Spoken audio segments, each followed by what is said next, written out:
Guys, you want to hear a random interesting fact you'll probably never care about for the rest of your life? No. Well, too bad. Come on, let's go. Yo, have you ever heard of this really cool king called King Charles the 12th of Sweden? No. Well, he was probably one of the coolest kings. He even became king after his father died at the age of 15. But when?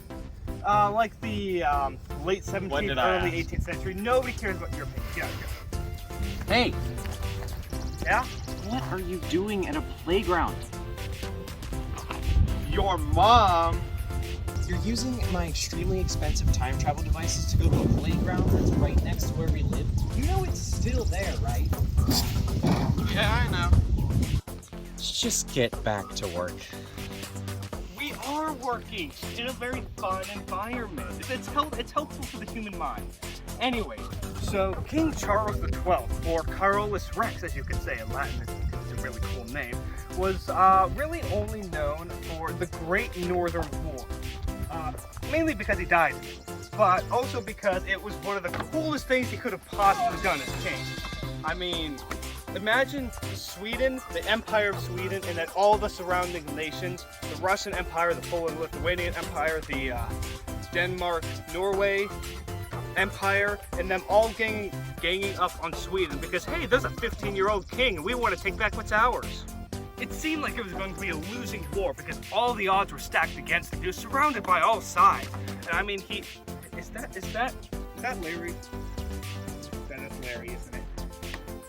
5 minutes. Sweet revenge at last. Anyways, let's get back to work. Despite the overwhelming odds, Carolus Rex managed to actually do quite well. First defeating the Polish-Lithuanian army, then the Danish and Norwegian army, and going straight into Mother Russia. Scaring the absolute living crap out of King Peter.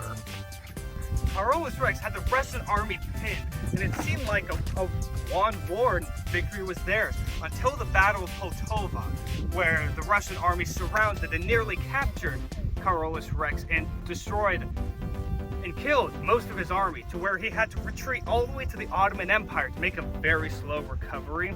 But in the meantime, all of his enemies, you know, the Polish, Lithuanians, and the Danish, came back into the fight. And all the ground he just won was now lost, and now they're fighting on the Swedish border again. So his attention was required at the Danish border.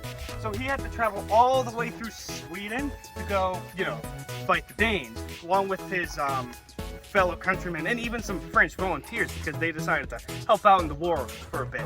So they're now surrounding this Danish fortress, wondering how they're going to infiltrate it. It's the dead of night and somebody all of a sudden hears a pin drop.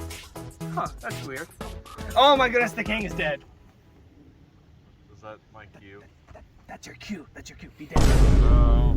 The king is dead. What are we gonna do?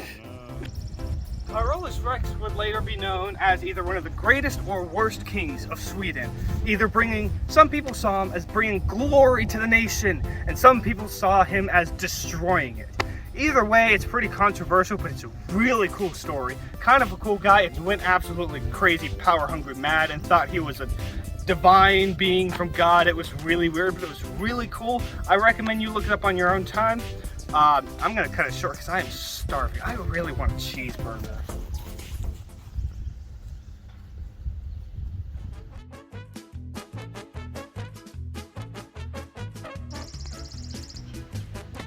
Sorry, I forgot what I was gonna say.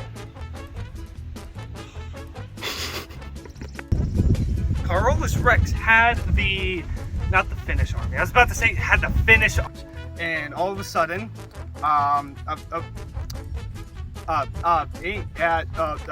very controversial, really cool story, but I am starving. This plane won't shut up.